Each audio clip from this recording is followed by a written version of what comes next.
Dear friends, I am David Pearson, and it is my task to welcome you to the Mandel Museum for this discussion entitled Constitutional Reform, Possibilities and Pitfalls.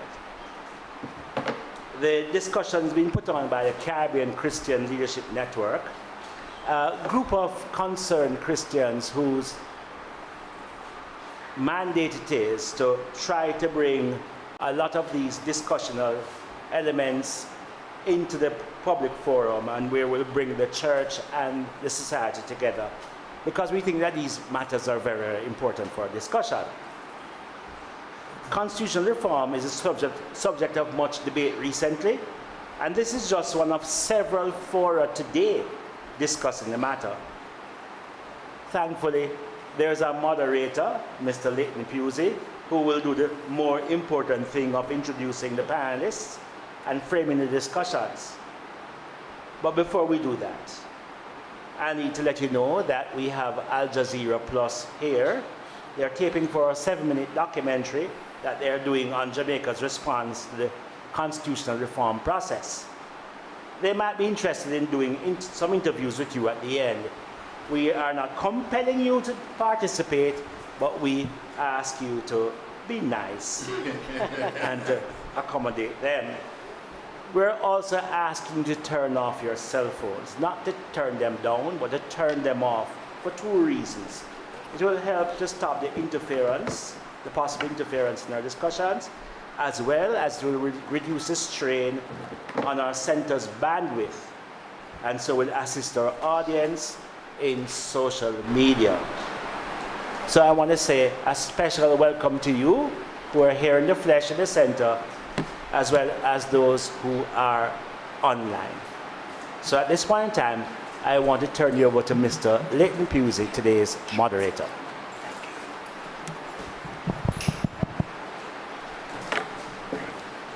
Good morning, ladies and gentlemen. It's not quite morning here. I don't know where it will be. It's exactly morning, but good afternoon, everyone. As Pastor David Pearson said, you are going to understand as we go along that we have an excess of Davids, so you will forgive me if I get them all confused. As Pastor David Pearson said, we are interested in encouraging discussion, especially among members of the church.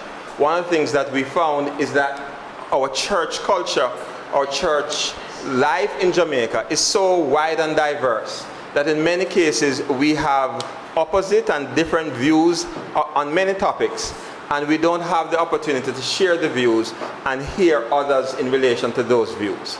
As part of those discussions, as we've said before, we've had discussions on reparations, on the role of women in church, on governance, and in other areas.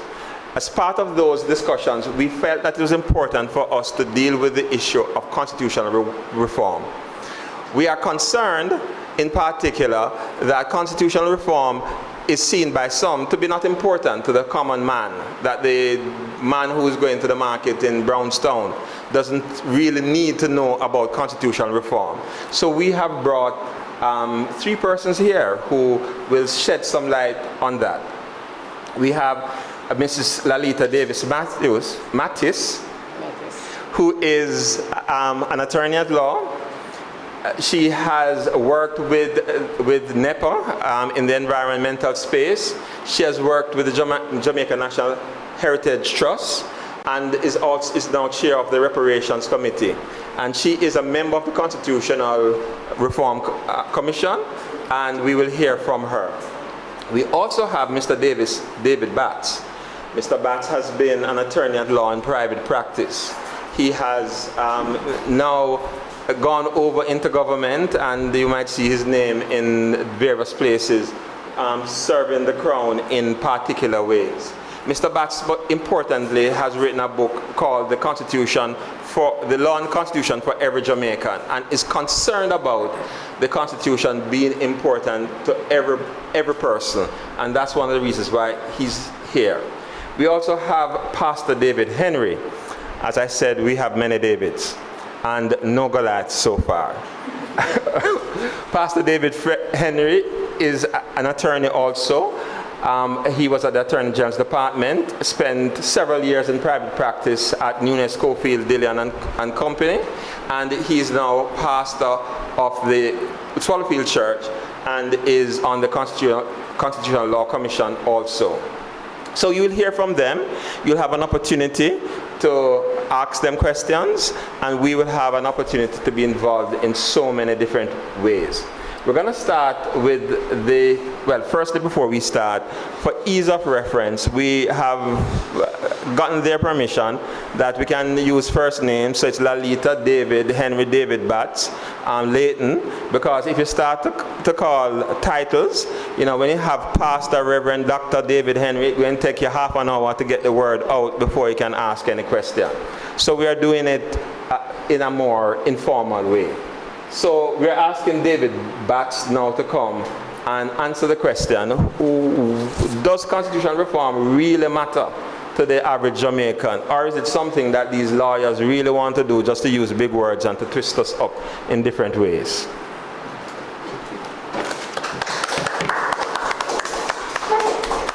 Don't say yes. Don't say yes, that's enough.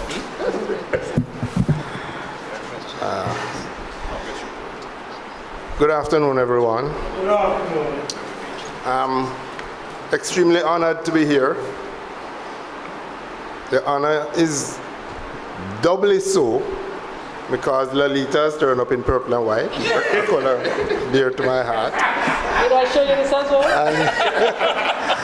And our other panelist, Pastor, it's a no titles, David Henry, although he may not look it, was once an excellent football player. He was the midfield general when we played at Caville in Barbados, and later for the Norman Mandela Law School. When David left his successful legal practice to go full-time in the ministry, some of us thought he was crazy. Well, he has proved us wrong. I wish to also salute the organizers of this event, not only for having me here, but for reaching out as Christians and their faith and taking it into other areas. A lot of time we criticize the religious for keeping religion in their church. But this effort to reach out to the world, so to speak, I think can only augur well for Jamaica. I also like to thank my esteemed colleague, Leighton, for his kind words. It has been said that a good introduction makes your mother proud, but surprises your father. Well, both my parents are here, and I was watching their faces closely. It does seem the introduction may have passed that test.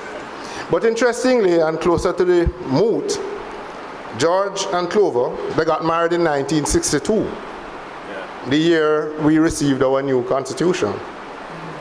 They have always been committed to Project Independence. They imbued myself and my siblings, there were 5 of us in all, with love for and pride in Jamaica.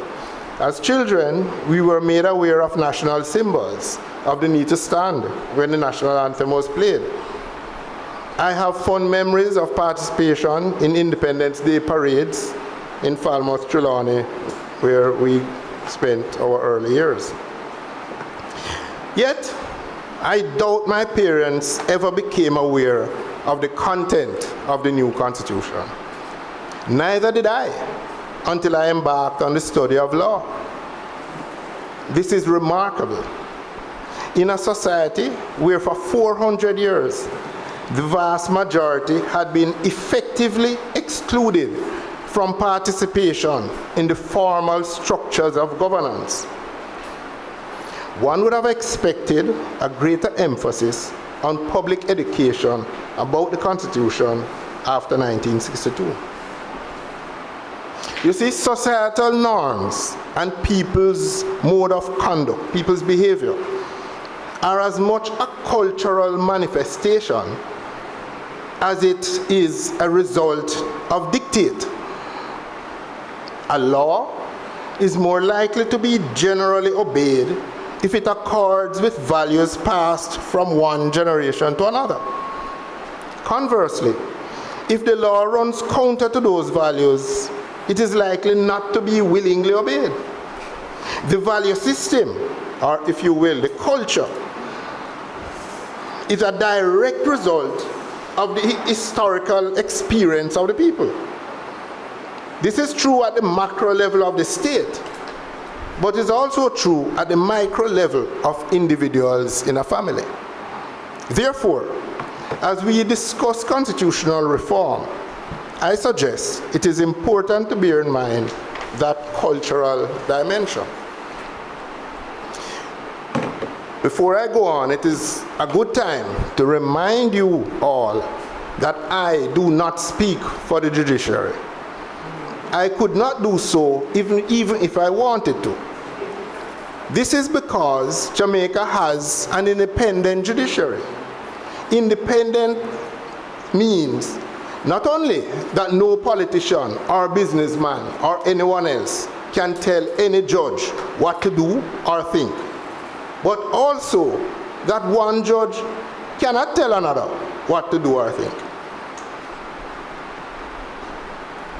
It means also that we ought not to circumscribe our freedom to decide issues one way or the other. The Chief Justice is first among equals, and the principle also applies to the holder of that office. So today, I can only give my views. However, I must exercise my independence responsibly. Judges ought not to prejudge cases or express opinions on issues that may possibly come before them. Therefore, I will not be didactic in the views I express, and I will endeavor not to make value judgments. I may share ideas and suggest possible approaches, but hopefully will not cross an unwritten line. The Constitution, to get back to the theme, has mechanisms to protect your judge's independence. And in this process of reform, hopefully, nothing will be done to put the independence of the judiciary in jeopardy. In this regard, let me suggest that the process of constitutional reform may be as important as the changes that may be made to the Constitution. What do I mean? Well, consider, judging by the voter turnout in recent elections, public interest in public affairs seems to be in decline. And this may be why the moderator asked me that question. My own unscientific observations suggest that many people are skeptical about constitutional reform and regard it as something for the big man or somebody else. The disinterest may have many causes. People could be turned off by the nature of our politics and its associations, particularly persons old enough to recall the conflicts of the 70s. It may also be the lack of a direct correlation between constitutional reform and economic benefits. After all, most of us are more concerned with making a living, and there may be other reasons. I suggest, however, that public interest or disinterest, if you will, may be in part cultural.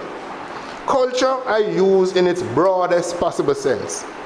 It implies behavior or norms passed on from one generation to another, and therefore is directly linked to our history and experience. Let us not forget that in the 400 years of colonization, approximately half of which the majority in this country were enslaved, the authorities executed policies designed to exclude the majority from participation in the affairs of state. Control over the majority was maintained by the dual techniques of brute force on the one hand and miseducation or non-education on the other. It was for a long time the policy of the colonial state not to educate most Jamaicans. Later, when education was provided, it was largely elementary and designed to sustain the plantation economy. Therefore, for example, no universities were built. Notwithstanding some amelioration of that situation in the later colonial period, it has been estimated that in 1962, as many as 40% of Jamaicans were illiterate. All this, I think, has had a profound impact on our efforts to build a nation. In 1962, regrettably, as I have said earlier, not much of an effort was made to involve the people of Jamaica in the process of constitutional creation. There was no National Assembly called. There was insufficient time, something like 6 weeks, allotted for public input. The document was not even put to the people for a vote by way of a referendum. The new constitution was drafted by delegates appointed by the two political parties, then taken to England, where with adjustments it was passed into law. The Constitution of Jamaica is therefore a schedule to an act of the UK Parliament.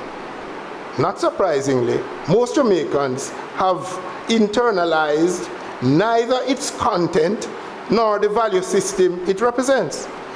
In the 60 years since independence, not enough was done to educate Jamaicans in school, at the workplace, or even in Jamal classes about their constitution. Now, 61 years later, we have an opportunity to correct past errors. This time around, the process can involve genuine public education about the Constitution. What is it? What the purpose does it serve? What it contains, as well as the rights and responsibilities of citizens. Jamaicans should then be better able to decide whether to change and what to change and how to change. Participation in the process of constitutional change is likely to be increased as a result of this. Public participation may also be encouraged if the proposed changes relate or are related to the daily lives of Jamaicans. Jamaicans may, for example, consider that the replacement of the Judicial Committee of the Privy Council with the Caribbean Court of Justice should accompany the removal of the King of England as head of state. They may come to this appreciation because the Privy Council is an advisory body to the King. So why keep the advisory body to the King as a court? They may ask themselves. An appreciation of the relative costs and accessibility of each course should also resonate with our population. Jamaicans may consider that corruption being the problem it is, and the drain on the national budget it represents, that anti-corruption agencies should be strengthened. This may be done by placing in the constitutional entrenchment provisions similar to those which protect the judges. In this way, the Integrity Commission, INDICOM, the Office of the Public Defender, would do their jobs without the possibility of victimization. The people of Jamaica may consider that the head of the executive, rather than being selected from among the members of Parliament, should be directly elected by the people of Jamaica. They may believe that he should be able to select the ministers in his cabinet from among persons outside of Parliament. In this way, their MPs can focus more time on holding the executive to account and advocating for their constituents. The electorate may consider that appointments to statutory boards and executive agents are best done after a process involving examination of nominees by the people's elected representatives. This can be a hedge against inappropriate or unqualified appointments. The creation of a process by which incompetent persons may be impeached by the electorate is another change to the Constitution which may resonate. To this list of possible changes which relate to our people's daily existence, I add the protection of the environment, a change designed to enhance the individual's access to an effective remedy when such rights are breached, is likely to attract public participation and support. These few ideas, and I'm sure there are many more, demonstrate constitutional change which will be of interest or may be of interest to our people. A process of consultation which lets people know their voice will be heard that their opinions matter and the way proposed change will impact their daily lives should increase public interest and participation. I suggest that at the end of that process, and after a plebiscite is held, the Constitution should be a document made by Jamaicans, in Jamaica, which Jamaicans truly own and understand. Ladies and gentlemen, thank you.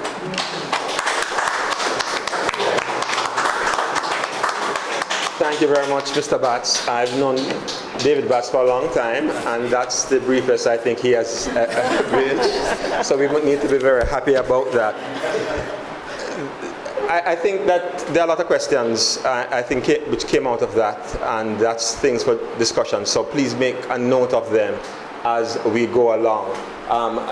We are going to try to be on time and to be efficient in relation to time. I want to say one thing, however, which is out of this process, one thing which may need to happen is that many of us, I mean, I say us, I include myself, who have not been engaging with the electoral system.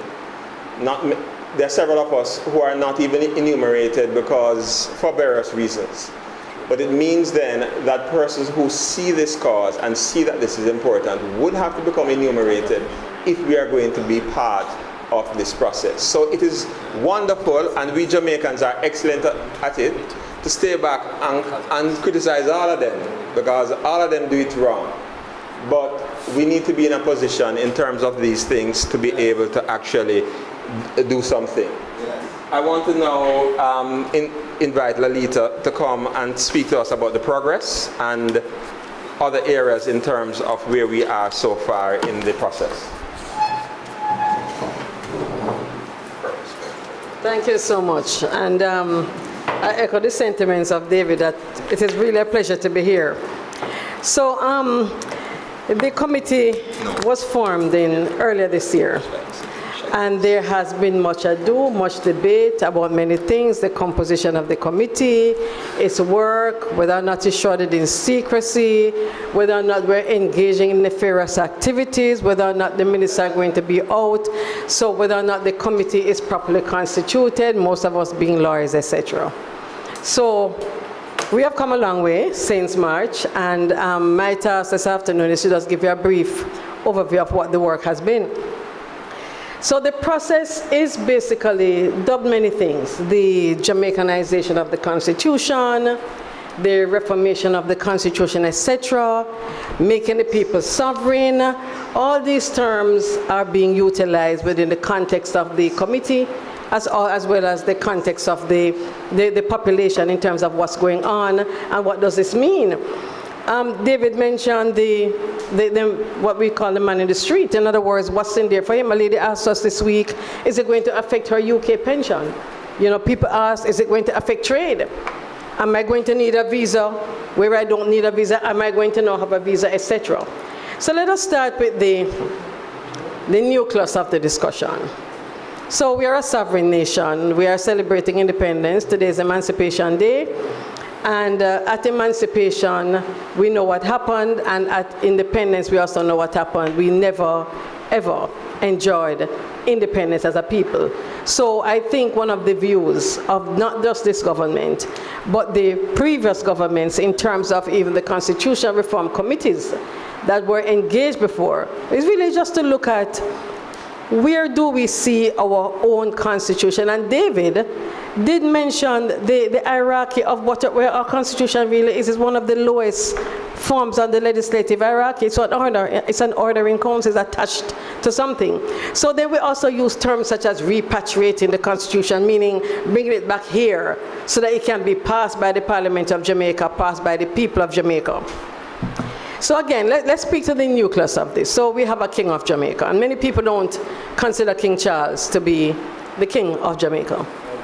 And he is the king of Jamaica. And I want to, this is just maybe a little comic relief. We were at a public consultation, and a lady took the podium, she took the microphone, and she said, you know, there are so many other things to do in this country. She said, look how many poor people are here. They want to, we should focus on other things rather than this. And then when she learned that King Charles was really the king of Jamaica in terms of head of state, you know, she came back and she said, but what if he dies and the wife has any role to play?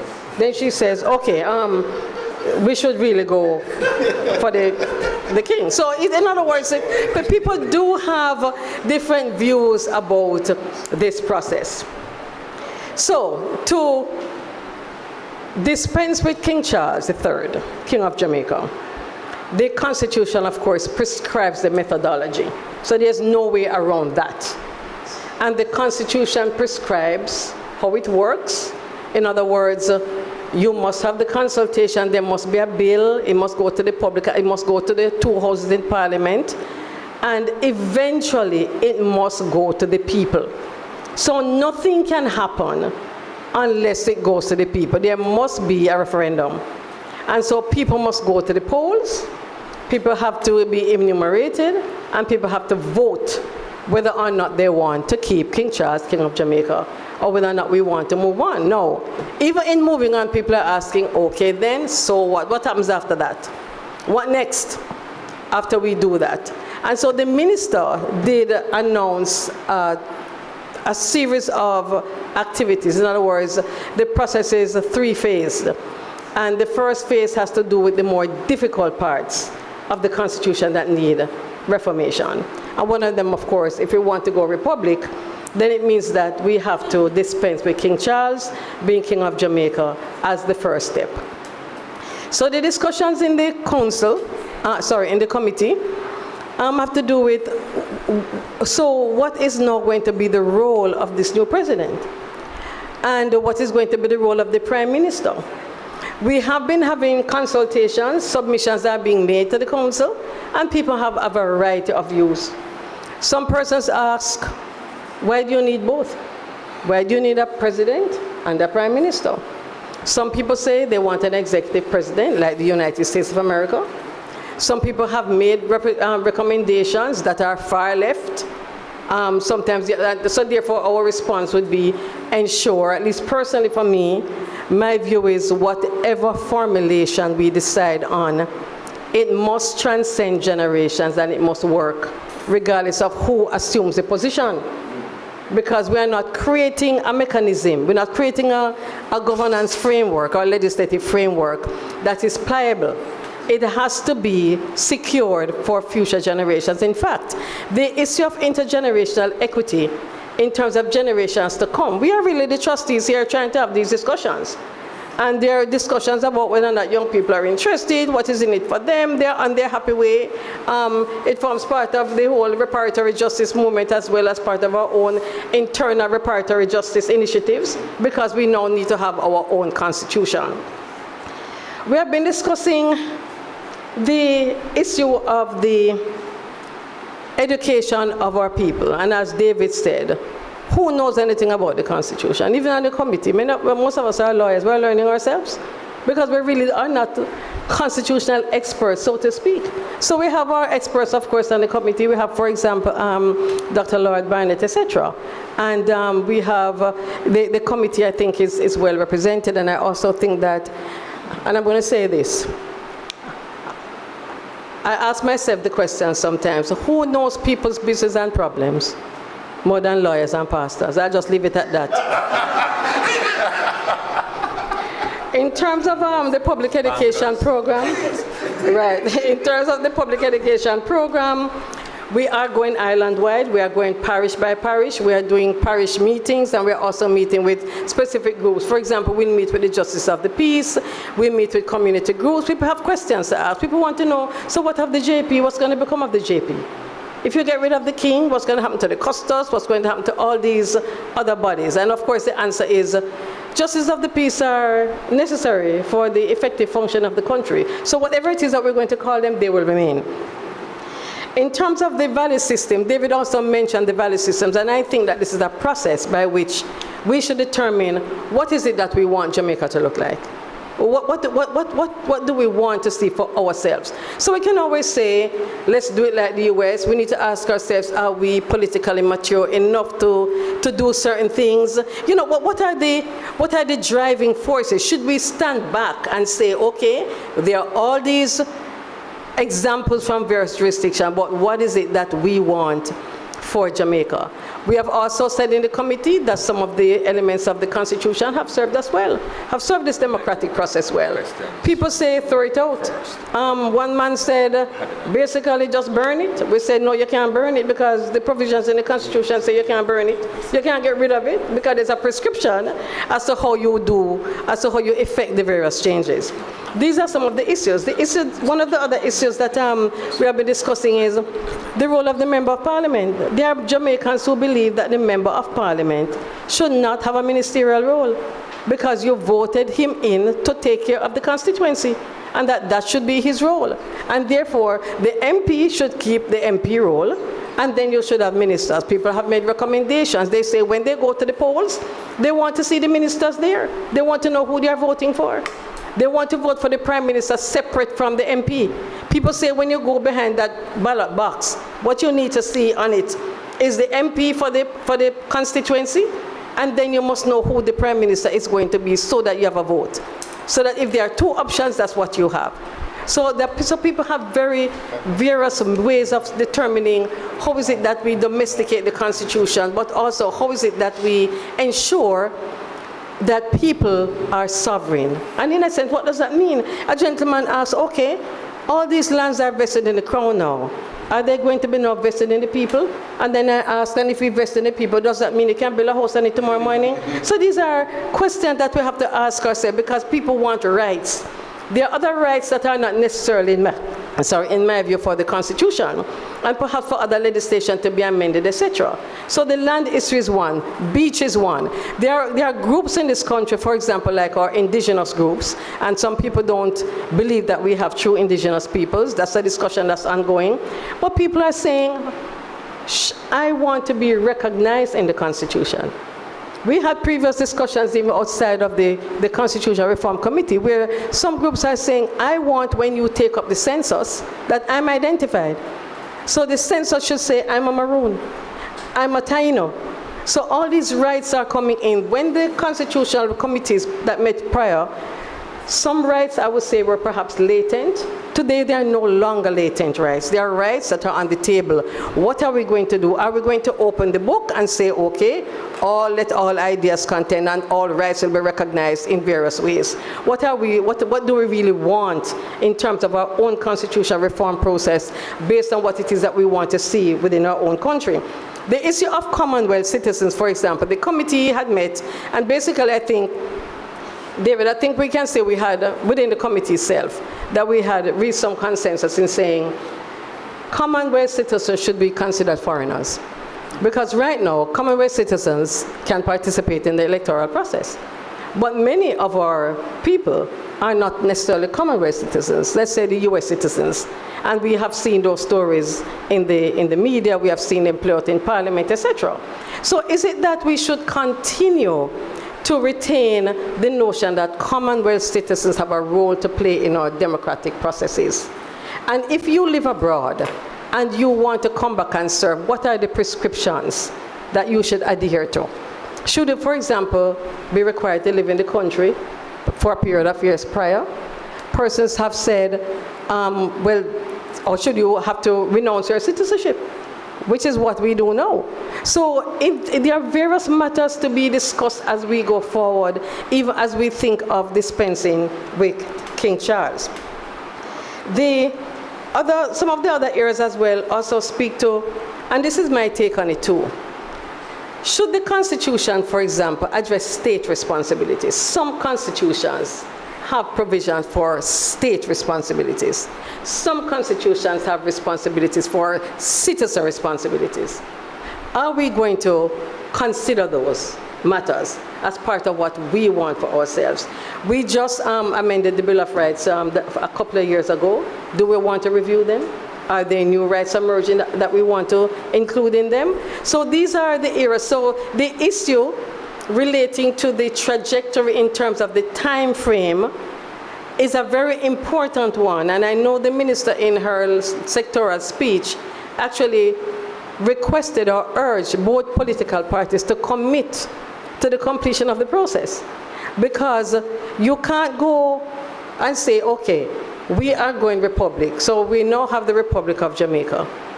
And we now have a new president, whatever formulation that may be. I think most of the recommendations now are that the president should be non-executive, a non-executive president, even though some persons want an executive president. My view is that we should sit down and articulate the roles before determining what banner you put it under. So rather than just saying executive, non-executive, what is it that we want this president to do? What is it that this prime minister should do? People talk about fixed term elections. So the other question we should ask ourselves, if we have fixed term elections and at the end of the fixed term, you don't have a viable alternative, what do? Do you just put in the other party? Because there's a fixed term election. So the question, some of the questions go to, as I said, our maturity as a people, where is it that we want to go? And I'm not suggesting that we need to be static now in 2023. The issue for me is we need to determine, as I've said, what is it that we want this country to look like? What are the rights and responsibilities of citizens and state alike? And how is it that we are going to ensure that those rights are enshrined, and what are those rights? I am in the culture sector. There are discussions for obia to be legalized. That is freedom of religion. The Constitution already grants you that. So in other words, we were in a session on this week in Westmoreland, and the gentleman asked, what are we talking about the church? In other words, do you now review the national anthem, which is a prayer? How many things do we review? There are many symbols that we'll have to get rid of. In the criminal law, what are we going to do? Is it the state? Are the offenses against the state? Are the offenses against the people? You know, so there are many other issues. I looked at the officer the other day in his was an inspector, and you look at his buttons, they all have the crown somewhere. Right. So clearly you have to get rid of the uniform. So it's also, in other words, it's an expensive process as well, and people are also calling, I'm putting another term, almost like a cost-benefit analysis. What will it cost the country? What is the benefit to me as a citizen of this country? So there are many issues being discussed. I'm going to end now. The committee is inviting submissions, so you send the submissions into the ministry. You're invited to come to the committee. Those submissions are also streamed as well, so that the rest of the diaspora can listen and make their comments in terms of what the work is that we are doing. I must say, however, and I think David raised it, in terms of the public consultation process, is that when you go into a town, you really don't get a room with 150 people. And so the question is it that people are not interested? Or is it that there must be another methodology? Many times we go out, we are discussing matters that people have no clue about, because the Constitution is not something that is taught in schools. People don't know their rights, etc. So I think as those of us who have a better or a greater understanding of what the process is, or what the processes are, I think we have a greater responsibility and accountability to those who don't. Back in the day when the commissions were meeting, many Jamaicans couldn't read. Today, many of us can read, but we don't read. And we really don't. So what we do is we depend on the third-party interventions, we depend on the media, we depend on the social media persons, and they have a role to play. They do have a role to play, but we don't read. And those of us who can and who understand the system, as I said, I believe we have a greater responsibility and accountability. This is an accountable process. If we want to put in a political directorate, governance and legislative framework, the accountability must come two ways. I want to end with this. My youngest son said to me the other day driving, he said, "Mommy, we are not accustomed to rules. This country is not run according to rules." That's what he said. But if it is that we are asking those who govern us to be accountable to us, then the accountability must also go the other way. Thank you very much. Thanks very much, Lalita. You did go a little bit over time, but we will forgive you for that. And that's a warning to the person following you. What David Batts has said, the fact is that if this process is going to work correctly, it has to be a process that we make uniquely our own. That's easy for us to Jamaicanize anything. What's more difficult for us is that as Jamaicans of different stripes and different perspectives, to come together and respect each other in terms of our differences. So we are going to have to ensure that we consider all views and come together with something which is significant for all purposes, for all persons who are involved. And that, I think, is going to be an important, I try not to say obstacle, an important, what's that? Consideration. That is why we have pastors, you know, to give you the right word. We're going to ask David Henry now to deal with what's the pitfalls and consensus and contentious issues. Consensus and yes. So following that's the way we.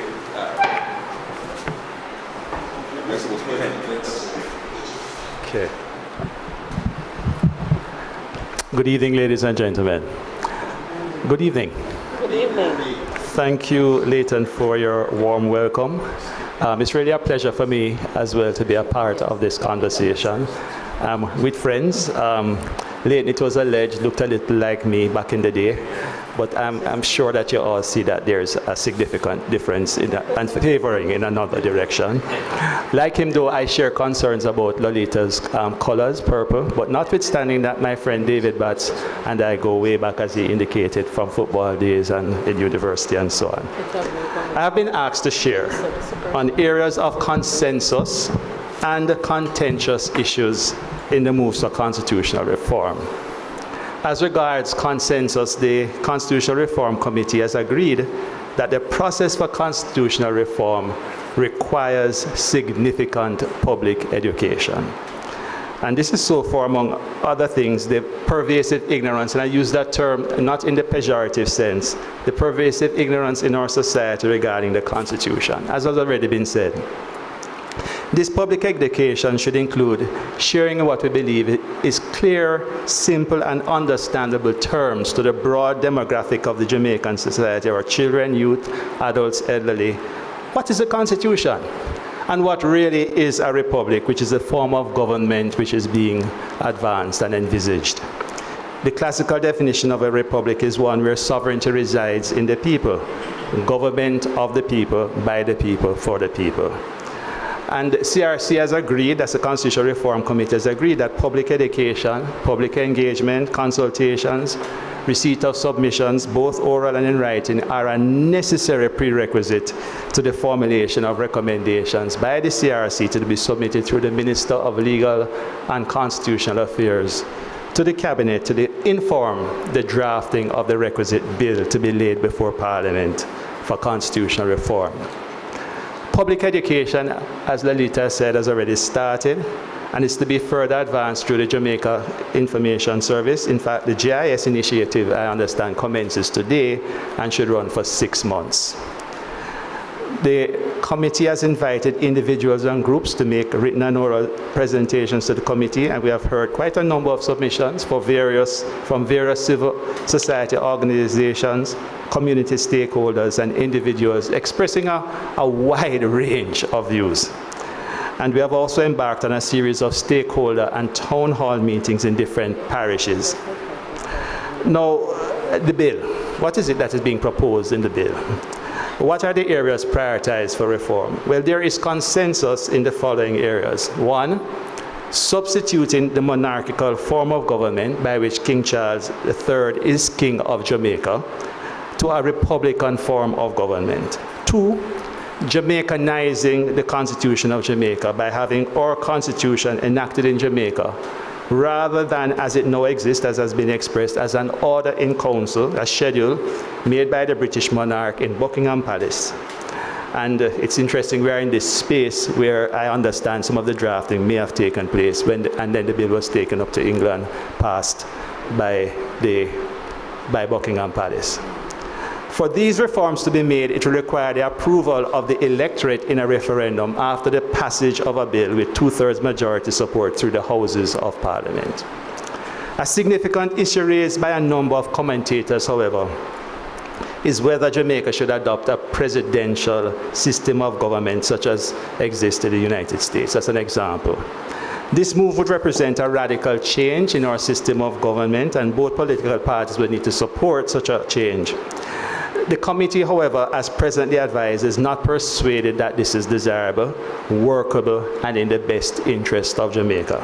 And we are of this view in light of the example of other nations, for example, Latin American countries and Sri Lanka, and our own experience in governance as a nation for 61 years since independence.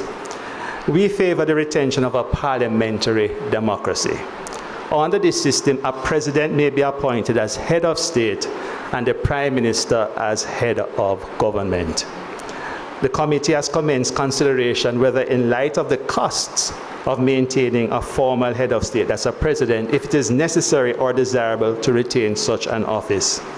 We are of the view that if the office of the president is to be established, the holder's roles and functions should be clearly specified, and it would be distinct from the office of the prime minister. The Joint Select Committee of Houses of Parliament on Constitutional Electoral Reform report, that's in May of 1995, that committee was headed by the late Justice James Carr. They proposed that the role of the president should include certain executive functions. And this includes the appointment of persons to what are described as sensitive roles in government, such as our governance, our Chief Justice, President of the Court of Appeal, appointed members of the Judicial Service Commission, chairman and members of the Police Service Commission, the Public Defender, the Contractor General, which role no longer exists, the Electoral Commission, that is the independent members. And then we have had discussions about how should the president be elected. It has been preliminarily proposed, and I underline the word preliminarily because as a committee, we listen and we will be having dialogue before we come to a consensus position which we'd advance. It has been preliminarily proposed, consistent with the Carr report, that the president be nominated by the Prime Minister in consultation with the Leader of the Opposition and confirmed by the affirmative resolution of Parliament, with both houses sitting together with a vote of 2/3 majority of all members. There are, however, strong views that the president should be directly elected by the people. We have been hearing that people say we want to elect our own president.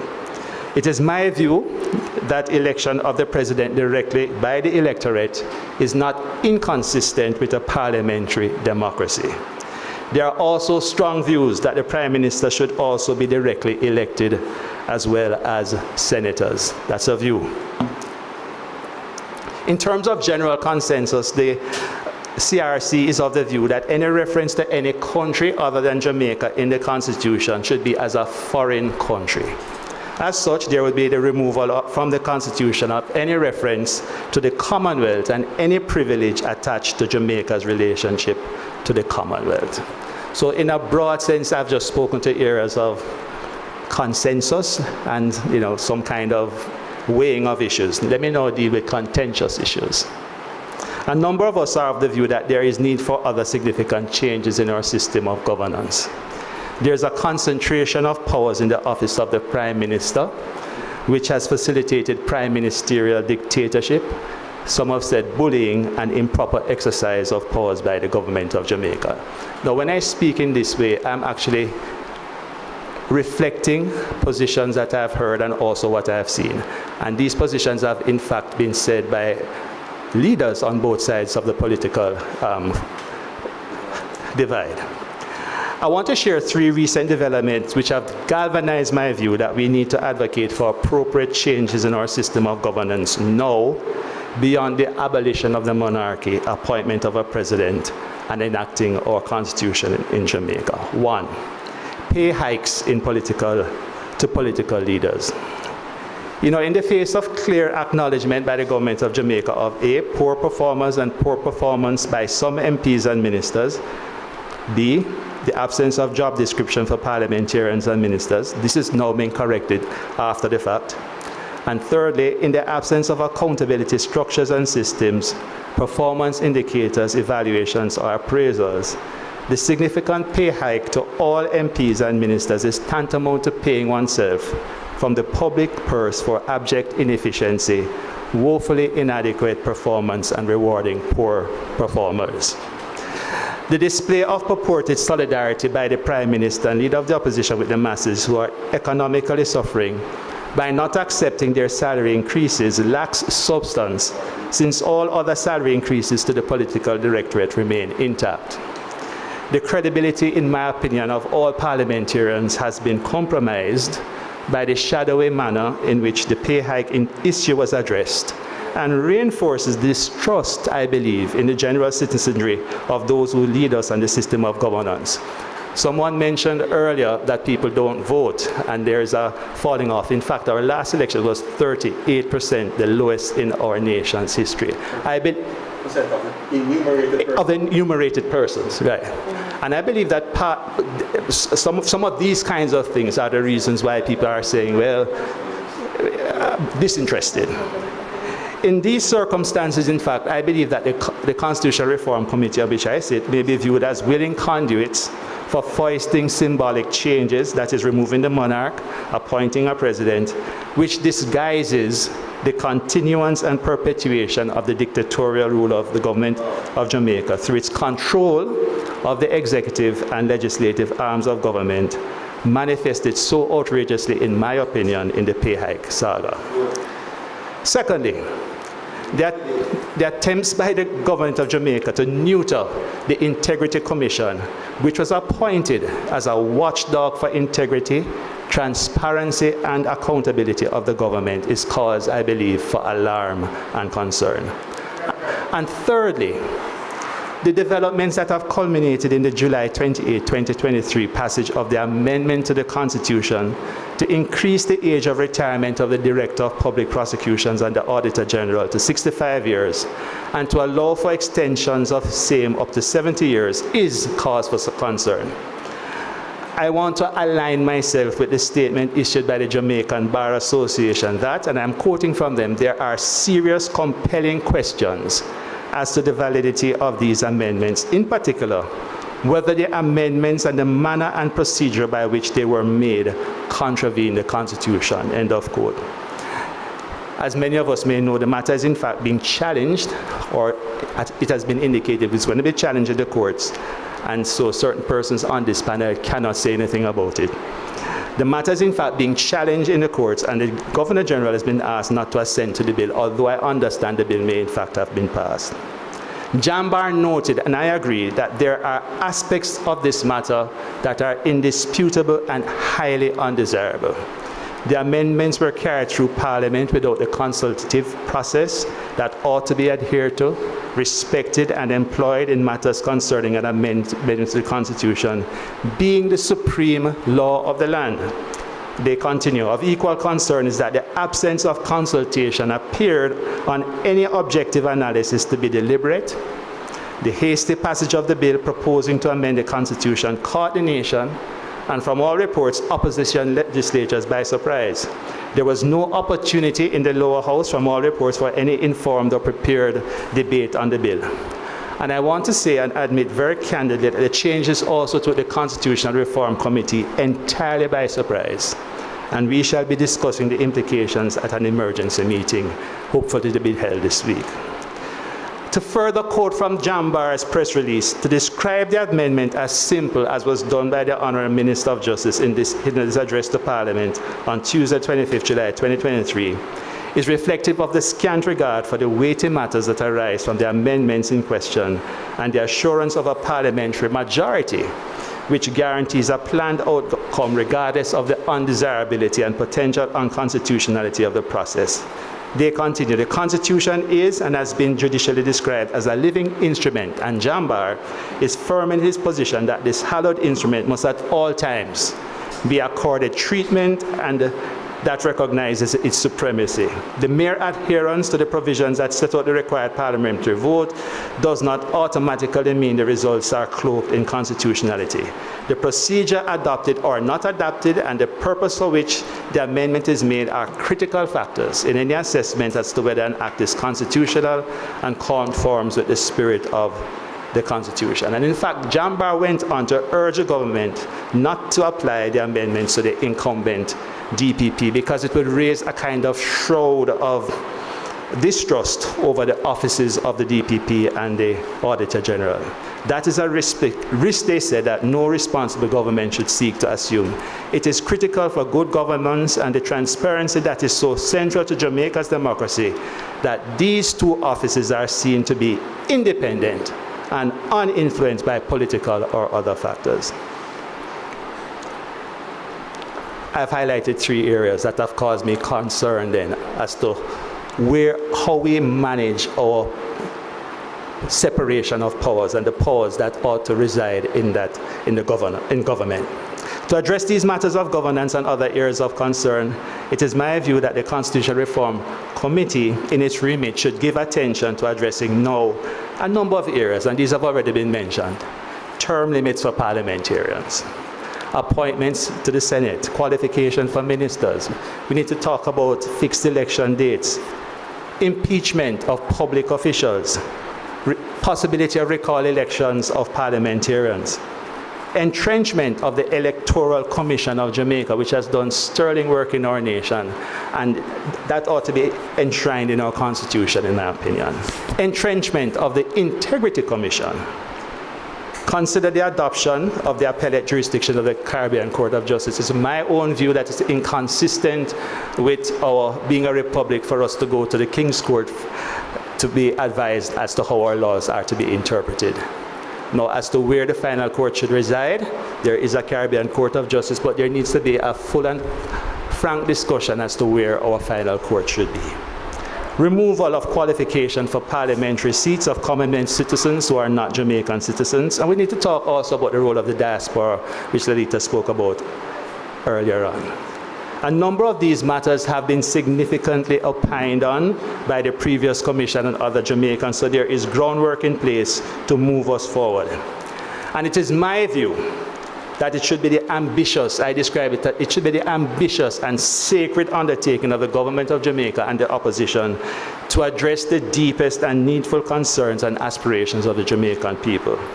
Political aspirations, electioneering, and other political considerations should not be given priority and primacy over and above the interests and well-being of the Jamaican people. It is my view that both political parties should therefore solemnly undertake to advance the work of constitutional reform across the constitutional life of the current and the next parliament to ensure we have our republic which truly embodies government of the people, by the people, for the people. Thank you.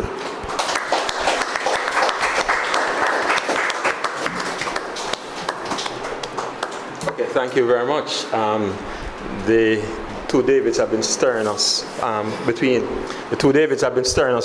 on either side of Lalita.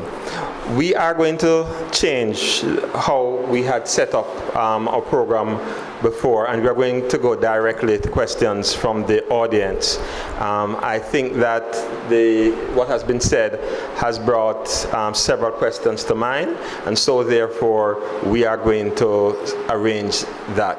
We're going to start first with persons from the live audience here. We're going to ask you, for microphone purposes, to come right here and ask a question so that you can, because remember, we are also catering to an online audience, and so therefore it's important that they hear you also. So I see that gentleman there who wants to go first. I'm asking you to make the questions brief and pointed as he comes. Yes, you. This should be clear and presented on a question. It's a comment. It's a comment. Yes, question or comment. Yes. Please come forward.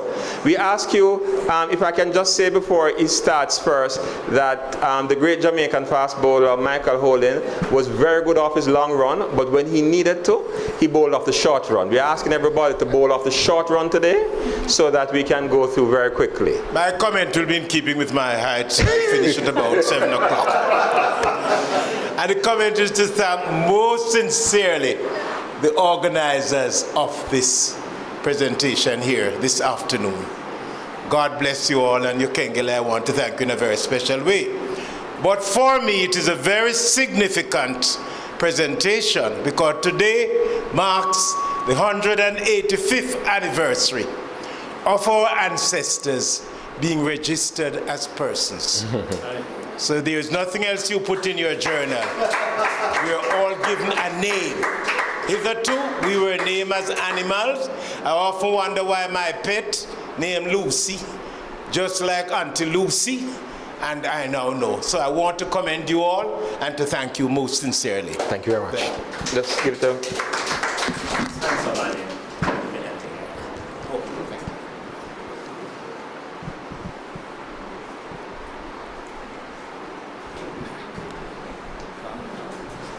Greetings. I enjoyed your presentation. And greetings to everyone. Thanks for inviting me. I just have one comment to make, very brief, and that is about value system. You know, people have different value systems. If you go into Olympic Gardens, there is a proverb that is said, "Some are dead that others might live." In other words, I can't survive unless I kill a man and take his money. And we cannot take it for granted that everybody thinks the same way about what is important, what is right, and what is wrong. There's another proverb I saw written on the Sandy Gully wall: "Rob the rich, not the poor." So people have different views, different ways of thinking about what is right and wrong, what is true or false. All people's value systems are not the same. And our value systems are rooted in our beliefs, what we believe about truth, what we believe about right and wrong. But I want to simply say that according to the Judeo-Christian worldview from which I come, the prophet Isaiah said that God says, "My thoughts are not your thoughts, neither are your ways my ways, saith the Lord. For as the heavens are higher than the earth, so are my ways higher than your ways, and my thoughts than your thoughts." Now, if we think of the Creator as being all-knowing, all-wise, and that he knows the future better than any one of us, then we could exercise our faith. Perhaps he knows better than I do, even if I don't agree sometimes with what he might say. Perhaps he knows more than I do, and I should set aside what I personally like and do what he wants me to do. Now that is the struggle, Constitutional Reform Committee. The struggle to really dig deep and find out on what basis do I place my values. In closing, I want to suggest that you keep in mind that our whole culture, if we think about the words of the national anthem, is based on the view that there is an eternal Father whose wisdom exceeds all human wisdom. That's why we ask him to grant true wisdom from above to our leaders, and that justice and truth will be ours forever. That is a worldview that comes from the Judeo-Christian worldview. Even that part of the anthem that says, "Give us vision lest we perish," is a quotation from the book of Proverbs in the Bible.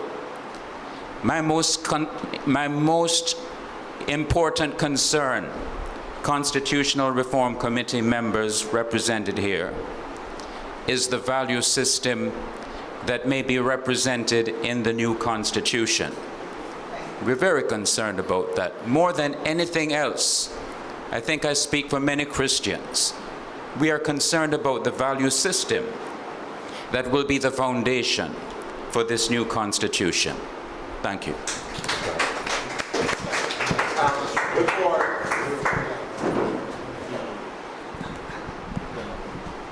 Just two things before our next question from the audience here.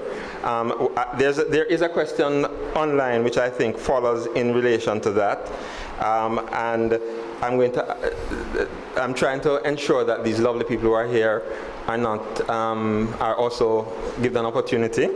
And the question is whether separation of church and state applies to Jamaica. So we're going to ask maybe one or two of the panelists to address that, and then we'll hear from Ms. Richards. And also, I'm going to say that the last person got an A in terms of content, but in terms of brevity did not. And I will not be allowing persons to fall below the line in terms of brevity again. Yes. Do I? Yes, go ahead. Does this work? Yes. Is there a separation or ought there to be a separation? What is the question? The question is, does separation of church and state apply in Jamaica? Okay. Well, the short answer is yes. And it is reflected in the right to freedom of conscience, freedom of religion. So many of us, or all of us, too young to remember that there was a time when if you were not a Christian, it was a crime. Simple. The Spanish, not just the English. Okay, they were all states heavily religious. The English settled that dispute long before Christopher Columbus arrived in this part of the world. Their revolution and counter-revolution. And a big part of it was an issue between religions, between the Catholics and the Anglicans. And in the long run, the concession was, well, look, let every man believe what he wants. Let the state be governed according to principles enshrined. We call it now a constitution. The British had a series of laws which established, and the French had the rights of man. So the constitution is designed to reflect values which are inherently good, inherently for us, but not premised on religion. And there's a good practical reason for that. Religion has proven over time to be inherently divisive. More wars have been fought in the history of mankind because of religion than any other single reason. Because everybody believes that my God is the right God. And if we start to build a society on that premise, then it's either you're going to say nobody can have any other God, or you're going to say, well, if you're going to come here, you're going to live according to our religious precepts. All right? The good thing is that most religions, I may get controversial here, but many religions share a basic set of principles. Even the Muslims, if you take the time to look at the Quran, all right, their basic tenets are not too far removed from the Christians. So there is a workable arrangement in our constitution, and we can respect the views of others while ascribing to these common set of principles. Nobody else? Okay, very well. Okay, there are aspects of what might have been said which I'm sure are interested, and you can have a conversation afterwards. But I don't want us to go off so much of the constitutional reform area. Mrs. Richards. Thank you, Mr. Chair. Afternoon to everybody. I just wondered with the committee, how is consensus arrived at? When you say you arrive at a consensus, does it mean a majority vote? Firstly, also, what do you see as being the next steps? And then also, I wonder, isn't the committee concerned about a court, the CCJ, which markets itself as an apex court with responsibility to reset and to bridge the gap between law and society? It also is an executing agency for donor funds.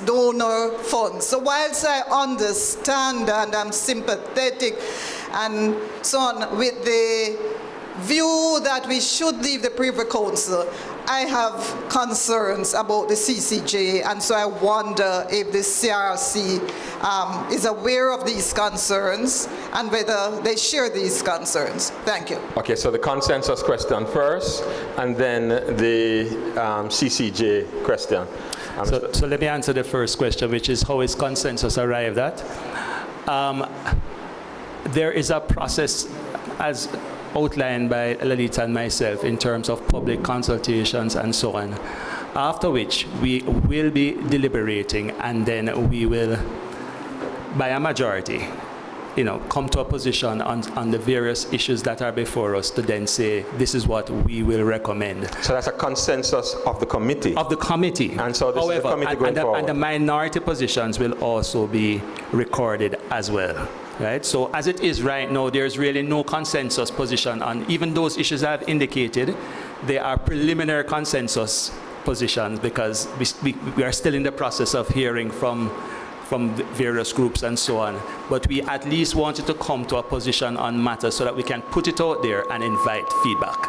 And then we are going to be deliberating on those. A majority position will be taken, minority will be indicated, and then we'd advance those through the minister to the cabinet. So I hope that answers as well next steps in the process, right? Now, insofar as the CCJ issue is concerned, the opposition has really been very strong on this. They have raised it at every opportunity that we need to discuss this. The government of Jamaica, on the other hand, has another position. What has been agreed is that we need to have a fulsome discussion on the CCJ, bearing in mind all of what you have just said, Shirley, and a number of other concerns. In any event, and which is what I was trying to say in the conversation so far, it is certainly my view, let me just express my view, that at the end of the day, we need a final court of appeal, which ought not to be the King's Court. That's my opinion, right? I'm just expressing my opinion on the matter, all right? Sorry, Shirley, before you continue, just to follow up on the notion of consensus. And I also want to acknowledge Senator Donna Scott-Martley, who is also a member of the committee, and she's sitting in here with us. The ideal for the committee is that the committee will have not just a majority, but that the members will agree. In fact, we have had discussions where we didn't move on because we did not all agree on a particular point. So the objective is that we'll all agree. However, as David has said, if it is that there are dissenting views, then those are contrary views, and those views would also be documented. But recall that what the committee really does is to make the recommendations, submit them to the minister, who submits them to the cabinet, and as after cabinet, then it would go to the government in terms of both houses. Thank you. All right, so the order would be Dr. McDowell. Oh, okay. Mr. Motley, then that gentleman there in a purple shirt, which I think should be banned. That is the order we have. Yeah? So that's a good reason why it should be banned. Anyway, yes.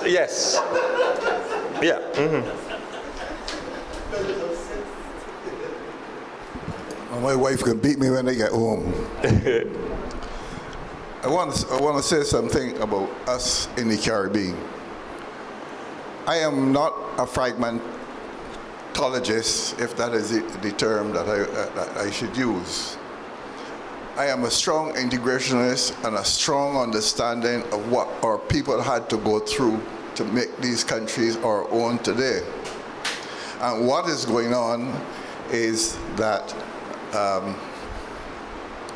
I would like to see, for example, that we do not talk about knighthoods, nor we don't talk about all them other things that spin off from the Queen's panties, etc., etc., etc. I am a believer that if we want to honor people, we can call him a kabaka after one of the African chiefs or whatever it is. In other words, we need to orient our thoughts as to our own simple strengths over and over and over again, and not all this. I'm not a Queen's employee, you know, never was. Other people I know may be, but I do not. But I feel very strongly that we in the Caribbean should begin to define ourselves in our own language, period. Full stop, cross it however you want to. And I am tired of hearing a lot of people trying to justify it. I was in Jamaica when they kicked out the Queen.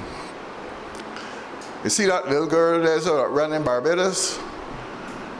She learned under her father, myself, and our friends under the sofa because she couldn't go sleep at night. She would come outside to hear what we were saying about that. Remember the brevity restrictions. Short run-up. Right, I'll get some wine up now. But the point I'm making is that we tolerate too often the nonsense that we have inherited and refuse to continue to teaching our children and ourselves exactly how we should change and make this Caribbean our own. It is possible. Thank you very much. I didn't mean to say all this, but anyway. Let me just respond quickly. One of the presentations we actually had before the committee came from the Linguistics Institute in the University of the West Indies. Mm-hmm. And the issue is whether or not we should, in this constitutional reform process, formally recognize Jamaican as a language. That's one. Secondly, we have had discussions and we have agreed that the Constitution will have its own preamble, because the preamble should be those philosophical ideals that we want for our people. And there's also the suggestion that that also be translated into Jamaican. So those discussions are actually taking place. Thanks, Justice. So good evening, colleagues. My name is Michael McAnuff Jones. I didn't go to Kingston College, but I went to Knox College. Works. I heard David talking earlier, David, about the Prime Ministerial Authority. And so I have that concern. I want just to ask. So there is this recurring theme of the Governor General or the head of state being advised by the Prime Minister, which doesn't seem to be advice because he dare not refuse. And so I wanted to ask, where does that kind of construct go in the deliberations, where advice is not really advice, and some of the advice should be refused, as many of us can attest. The other thing that concerns me, and I want to hear the views of the committee, in 1975, the Governor General of Australia fired the Prime Minister, who had before said if he ever met God, he would talk to him as an equal. And Governor General terminated him. The Prime Minister said, God saved the Queen, but nothing can save the Governor General. I want to know, does the CRC contemplate a situation where a head of state could be empowered without the need for parliamentary approval to terminate the government in the interest of the public? And the third thing is this issue of the Governor General, the head of state, being able to retire a citizen who is a public servant in the public interest, which nobody seems to be able to define. And I don't know where that came from. So I'm kind of wondering, is there a part of the conversation, does this include the seemingly unchallenged authority of the Governor General to retire public servants who a politician may not like, and they are then retired in the public interest on the advice of the Prime Minister. So I wanted to ask kind of what are the thoughts of the CRC on those issues? Thanks for those questions, Mike. The CRC has in fact appointed a subcommittee to look at what the role of the president should be, and also what the role then of the prime minister should be, and how those roles would relate to each other. So at this point in time, I can't answer those questions definitively, but I can say that those are issues which will have to be addressed as to what the role of the president would be, what the role of the prime minister would be, and how those roles would function vis-a-vis each other. If I may make one comment before Lalita. One of the things that I think that the last 5 years, or was it 6 years or so, has taught us internationally, that the foundation of a democracy is not just elections, but it's also a fair and independent civil service. In other words, persons who are committed to serving the country, but are not aligned to any political view. I think that one of the criticisms, the American system has many advantages. One of the criticisms is that they have so many persons who are appointed by the president and has that particular tint. I think that there's something which was said that under the Kennedy presidency, between then and now, the amount of persons appointed by the president has gone up more than 10 times. And so therefore, it is something which I think is disturbing their system. I think I can make this comment as a general comment, that there are considerations within Jamaica that is something which is growing too much. Right, thanks. And just 2 quick points here. In relation to the question you asked about what the Governor General, in terms of the tenure of the Prime Minister, I think one of the issues that I know we are discussing is to ensure that whatever governance and legislative framework we put in or we recommend, that it affords the kind of stability that the country needs in times of, let's call it in terms of flux, that you have that stability in place. I also know that one of the issues being discussed is the role of the civil servant and the independence of the civil service in terms of the non-interference by the political electorate in the civil service. So I know that's also a pet peeve of the minister in terms of ensuring that the people who serve us as civil servants reflect the same value system that we are discussing here in terms of what it is that we want to see of our future Jamaica. Okay. If I may, there's one other question which is online, which I think is something which has linked to some of the other things that we've asked. Someone, Mrs. Andrews, is asking, what about dual citizens? Persons, and I think you mentioned part of that, David, in relation to that. The position originally in the Constitution was that the Commonwealth citizens had all the rights in Jamaica, and also Jamaicans have been able to go to England. I know somebody who went there to study and was able to vote in the election because they were a Commonwealth citizen, whereas US citizens or citizens of a foreign power, US or anywhere else, wouldn't have those powers. So the question is, we have so many in the diaspora, what is going to happen in relation to them? What is the argument in terms of those persons? In one sentence or less. So let me make it a sentence. That we can make very long sentences. So the issue really is, and we have not determined as yet, but the discussion is ongoing. So everybody outside of a Jamaican is a foreigner for purposes of particularly participation in our democracy. So if I'm Jamaican and Barbadian citizen, So you would have dual citizenship. Yes, so I'm a Jamaican. So I'm not a foreigner. You are not a foreigner, you're Okay. a Jamaican. The issue now is, if you wish to be a part of representational politics, should you be asked to renounce your Barbados citizenship? And if the answer is in the affirmative, do you still require some kind of residency requirement before you can enter? If the answer is in the negative, meaning you can retain both citizenships, how do we treat with you? Because the issue is you are swearing allegiance to two countries. So if I'm a reggae boy who has never lived in Jamaica, but I'm Jamaican because my grandfather is, and I get a passport, I can come back having won the World Cup,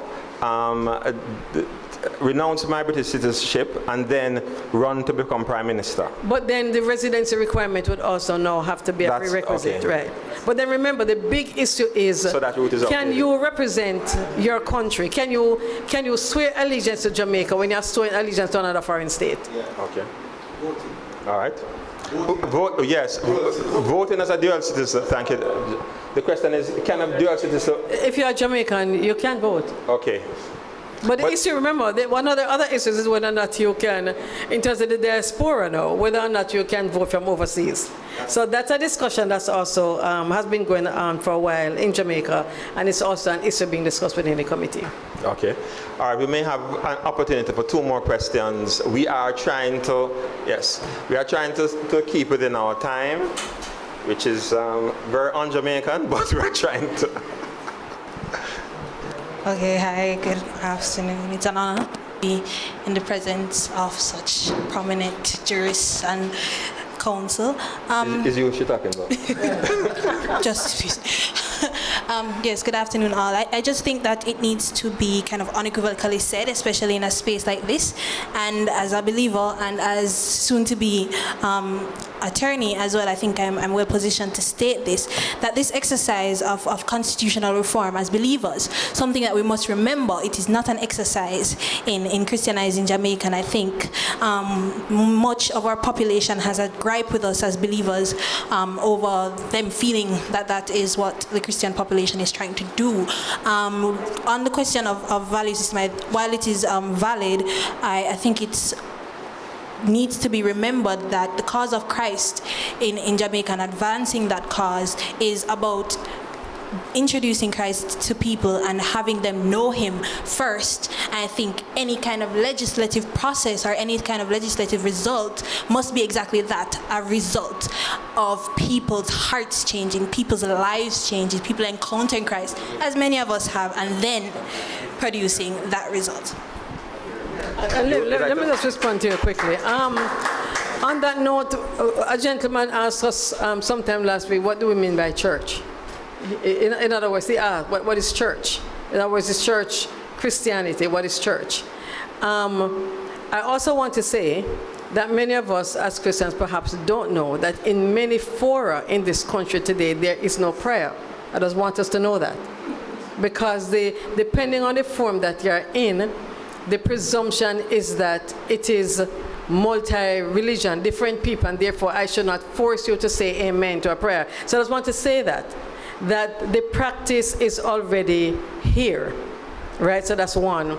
The other issue that we raised, we had a town hall this week as well, and two persons from the church actually said that they believe this is a political process, that the church should stay out of it, basically, because they were suggesting that we should engage the church in a more formal way in terms of having the discussions in church, in services. That's why the gentleman actually asked us, what is church?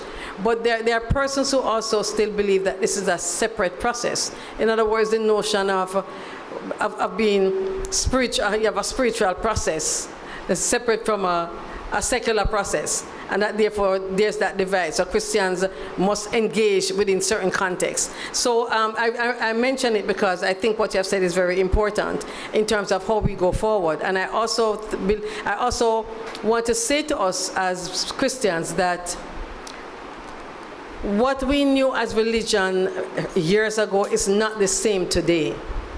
It's just not the same. And so when we say, the question came earlier, the separation of church and state, as believers, we have to make that decision. What does that mean? What does that mean for us? And what are we saying in the Constitution? Because remember, we already have freedom of religion. And that is a big thing, by the way, because we have freedom of religion. Okay.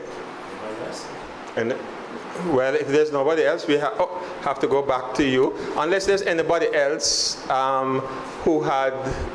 Okay, I'm sorry. There are just a couple of people who had... I think, Professor Miller, is that your hand up? I don't know if it is up or beside your head or something like that.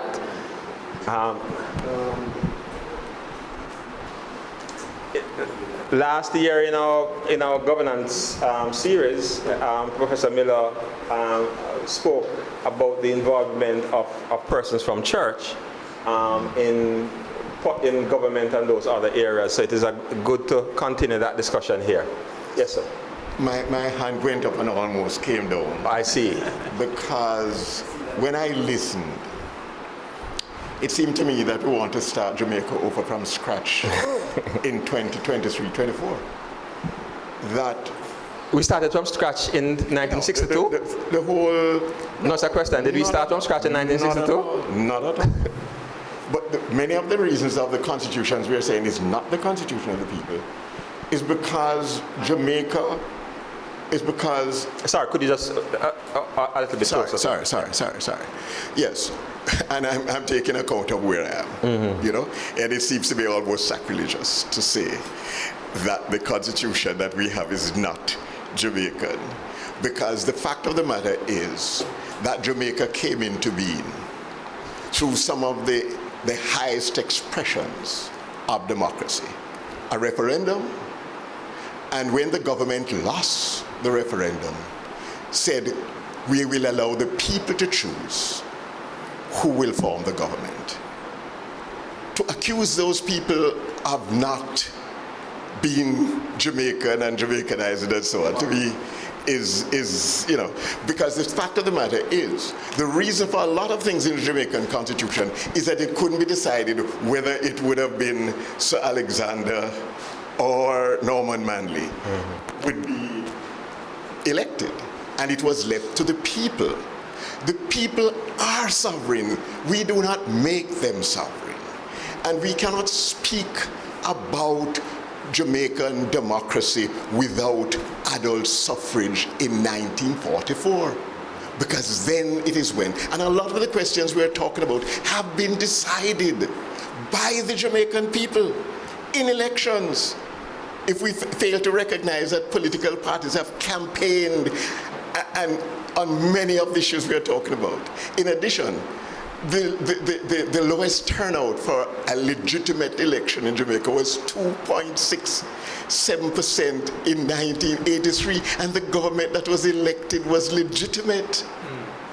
So, and most of all, if we're talking as Christians, we have not yet begun to critically analyze the ways in which Christianity in Jamaica has changed, the churches over the course of the 20th century, and the difference that is making, and why we have the confusion with America. We are talking about America being a more mature democracy than us. You got to be kidding. In the light of what happened, is happening now. Because really what you have in the United States is 51 elected kings. Each to set up their own thing, one federal king. And power in any society must rely somewhere. And I would argue, and I'll put it this way, I believe that the primary thing we should be doing is removing the British monarch as the king of Jamaica. The Constitution sets it out very clearly. And the reasons for it, rationale for it, is that the British king is the symbol of British nationality. And we must have someone who is a Jamaican who represents our identity. We must also have someone who represents the unity of the country, separate from all of the battles that take place in politics, such that there is someone who is above power in the sense that he's not exercising the power and representing national unity, and the political process with all its machinations can take place under that. Our own political culture since 1962, has been developing norms and methods of going about things that have been civilizing it, not only by the law, but by the conventions that have been developing. Most of which is we have selected governors general from politics, from academia, from the church. And once that person becomes the governor general, that person has exercised it as well as any monarch anywhere in the world. We have a culture, therefore. The problem is, and power, there's no power involved in the process. It is all the pomp and the pageantry and the voluntary acceptance that this is ours. In other words, what I'm saying is, what my great concern is that the committee can mess up the process and miss this opportunity of making a change. Let us start with that one change. The Constitution says what it is. Let us all unite and educate the people of Jamaica as to what it means to do it and take the vote on it, because this one change is the most important one, with the others coming later. I'm just expressing it. Again, not a passing grade in relation to length, but certainly in relation to content. I want to ask, I think, one other question which has come online. I'm sorry, I wanted to... Oh, sorry. The committee has to respond, but David, let me say, Professor Miller has given great service to this country. I mean, nobody can question his integrity and his commitment to Jamaica, and I salute you. But I say respectfully that when you begin by saying that we have been voting since 1944 and that a referendum to decide whether to federate or not, and that an election to decide whether PNP or JLP lead us into independence.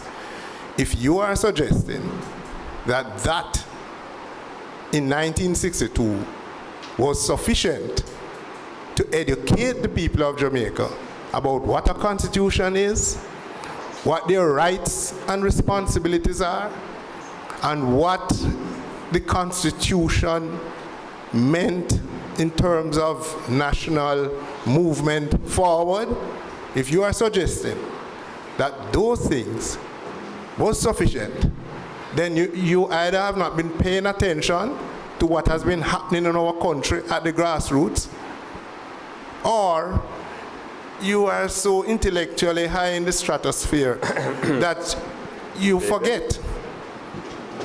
Because what is happening in Jamaica, what has happened, is that it's almost as if the plantation system has continued since 1962. You vote every 5 years, and you have nothing more to do or say. You're not entitled to participate in any meaningful way unless you join one of the parties and somebody there likes you and gives you an appointment. That's the reality that people face. So what one is suggesting, in 61 years after independence, now that we are looking at the Constitution, let us do it a different way. And let us not just talk about replacing. The king really is neither here nor there, no, you know. He's only king when he's in Jamaica and he's never here. The governor general does everything that the king does. So in practical terms, the presence of the king means nothing. It's just symbolic. You said it. Let us deal with real things. Let us deal with the things mentioned here about protecting the members of the Integrity Commission, constitution by entrenchment. Let us deal with things like the question of who is our final court of appeal. And let us have the people have a view on it. Can you give the other David? I'm going to respond somewhere in between where David is and Professor is. By that I mean, I believe what I understand Prof to be saying is that there is a rich legacy that we should not discard. Yes. And I am acknowledging that rich legacy. And those who formed the Constitution, some of whom may have been in this room drafting it, did a significant job to ensure, in a real sense, a kind of a democracy which has worked for us.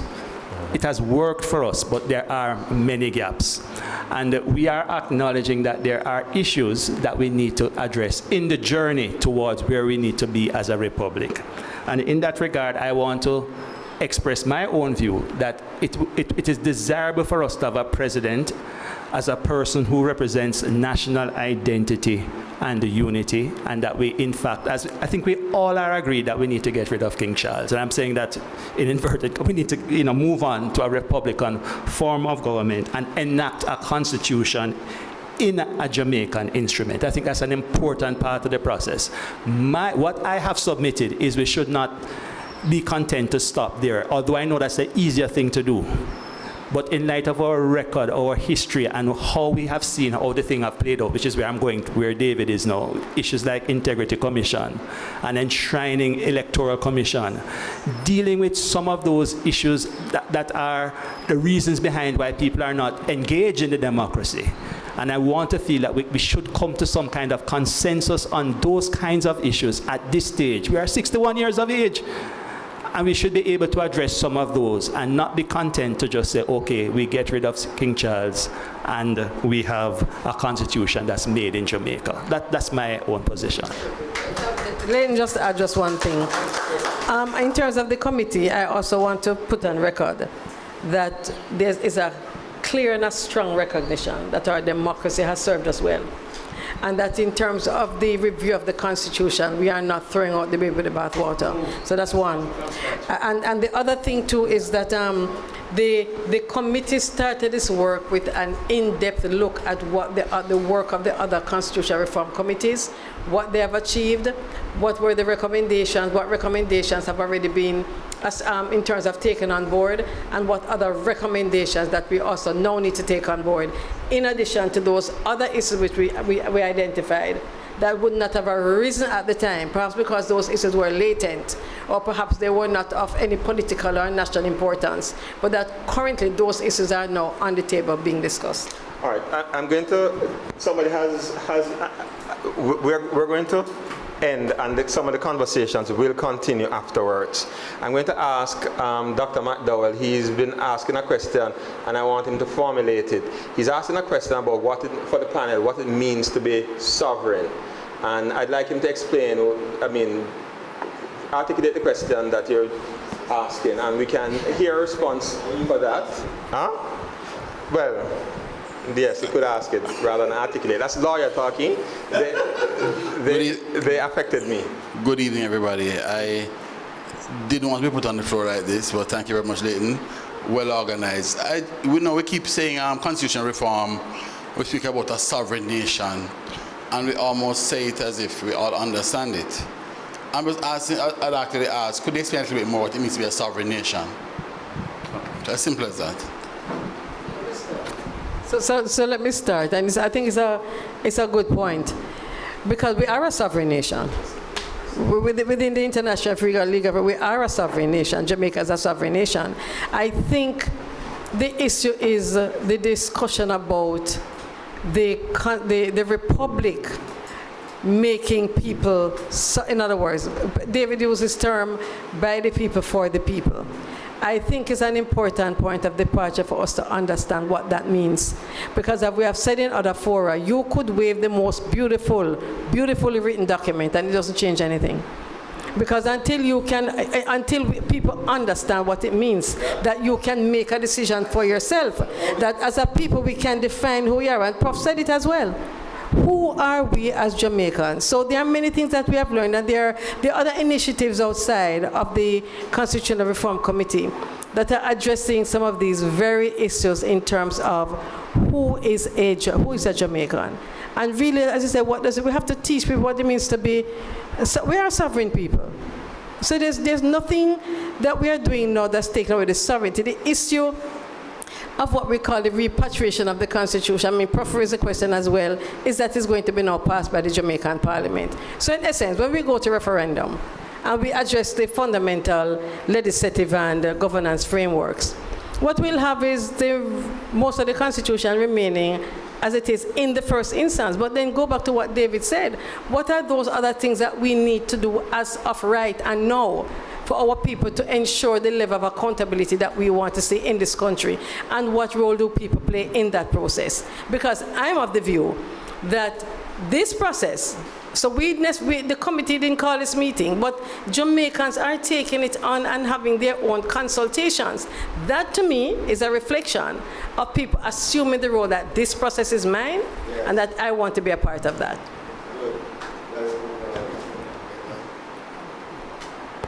Okay. I have 30 seconds. If you say 30 seconds, you will get 30 seconds.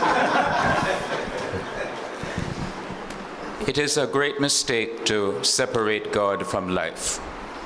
He's the one that gives us life and the intelligence to be able to cope with life's problems.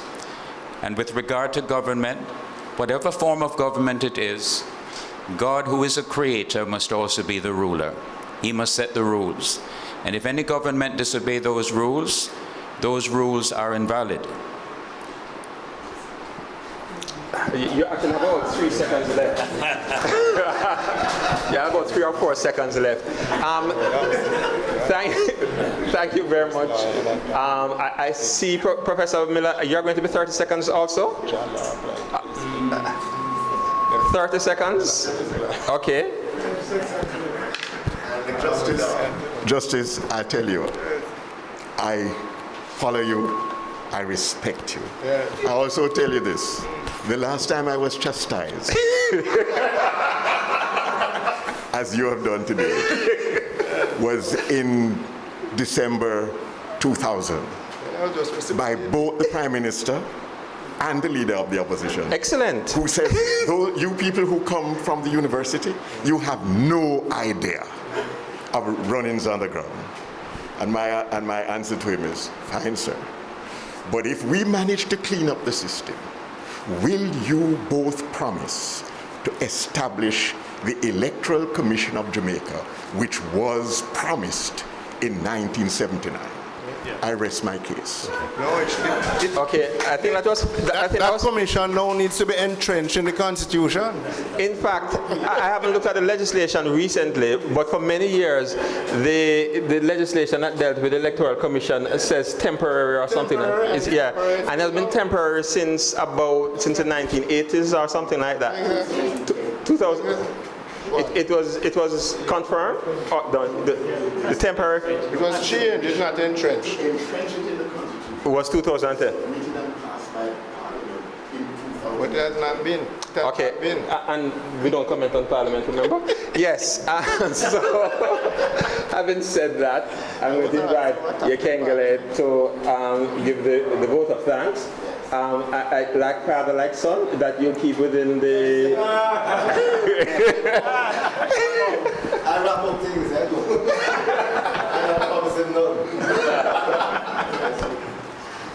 Because, first of all, let me just express a fulsome heart in being really grateful to all who have participated, beginning, of course, with the time and the energies spent by all of the panelists. Both the Davids, Lalita, again. Lalita was with us, I think, when we did something on reparations.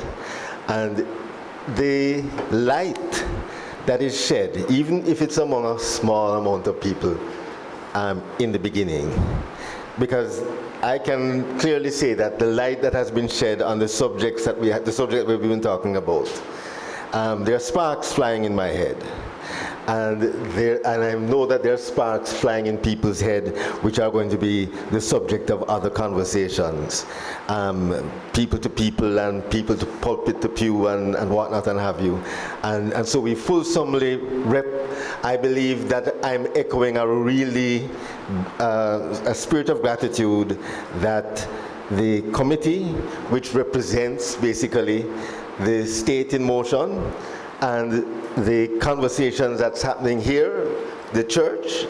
Last year, the whole point of having these conversations was recognizing that people need to talk to each other about issues. Even when we don't agree, that's when we need to talk, because we need to be clear that we're not misunderstanding positions. So we're very grateful. We're grateful to Leighton, who has, for the first time, moderated one of these conversations for us. His time has come. and did so very excellently.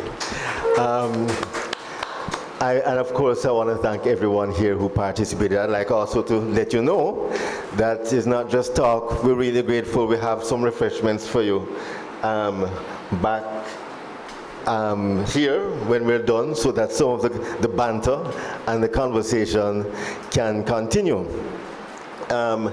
And lastly, I would like to, I've spoken for CCLN. We have these conversations, I say, in the spirit of just increasing the spirit of understanding, and hopefully, possibly, to increase the spirit of consensus where it can. Because, of course, when we can act in consort, then let us. But I also want to speak on behalf of the Manley Center. And if I may be afforded the privilege just to make a mention of a story. We spoke about that fateful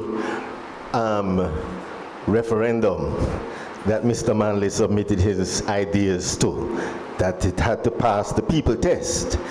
That idea was that it was better for us as a Caribbean people to enter into independence together rather than as separate individual states. And in that, I believe Mr. Manley was visionary.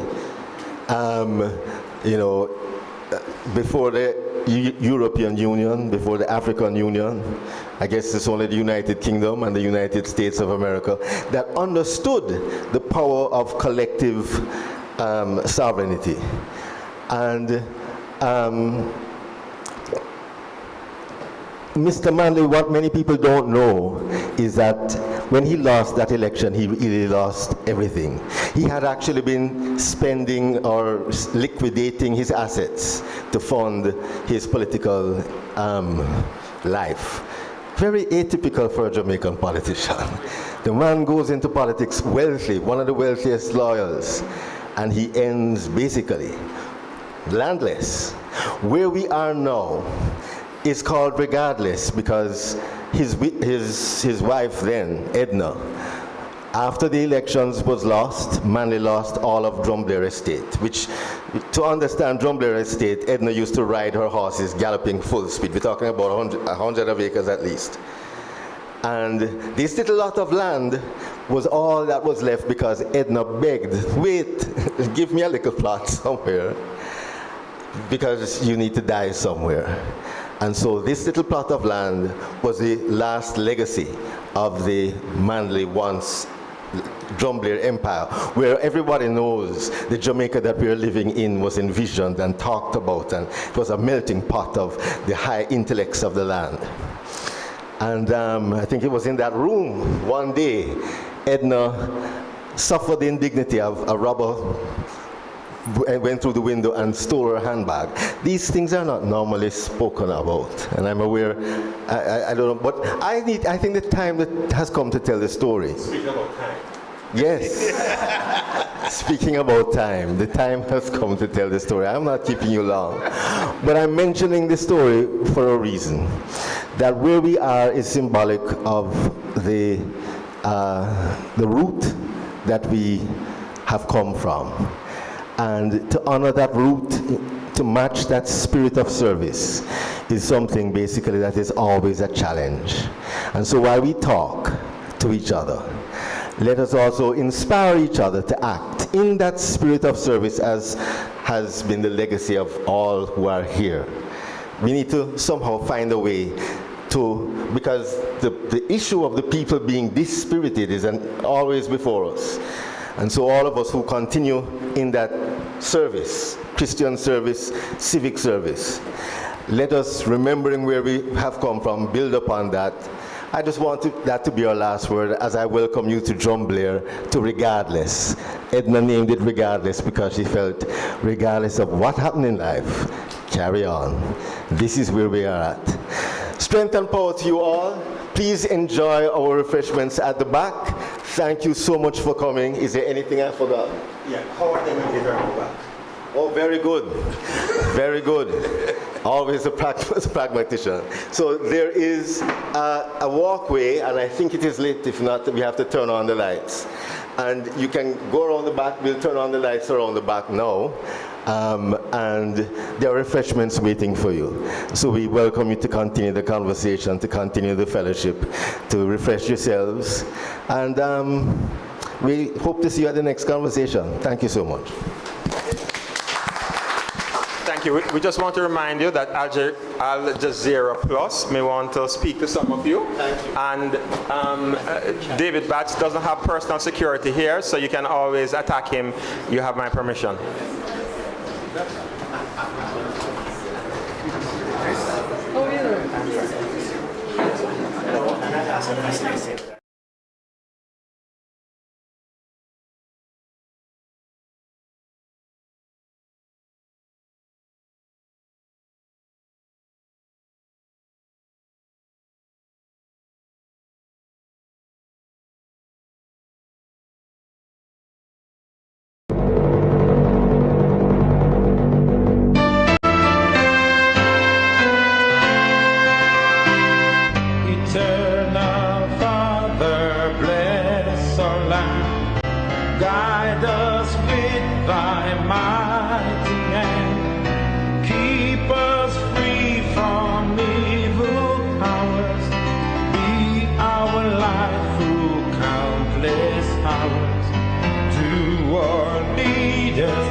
From above, justice fruits be us.